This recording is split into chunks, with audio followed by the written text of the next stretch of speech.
আজকের ভিডিওতে আমরা আলোচনা করব রাসেল ভাইপার সাপের কামড়ের চিকিৎসা, বিশেষ করে অ্যান্টিভেনম সম্পর্কে। রাসেল ভাইপার কে? বাংলাদেশের সবচেয়ে বিষাক্ত সাপগুলির মধ্যে একটি। বাদামি রঙের, মাথায় ত্রিভুজ আকৃতির চিহ্ন থাকে।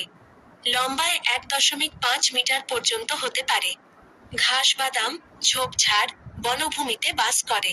কামড়ের লক্ষণ: কামড়ানো স্থানে তীব্র ব্যথা, গোলাভাব ও লাল ভাব, বমি বমি ভাব, বমি, মাথা ব্যথা, ঘাম হওয়া, রক্তক্ষরণ বৃদ্ধি, রক্তচাপ কমে যাওয়া। গুরুতর ক্ষেত্রে মৃত্যুও হতে পারে। প্রাথমিক চিকিৎসা: কামড়ানো স্থানটি হৃৎপিণ্ডের চেয়ে নিচু করে রাখুন। কামড়ানো স্থানে বরফ লাগান। দ্রুত চিকিৎসা সহায়তা নিন।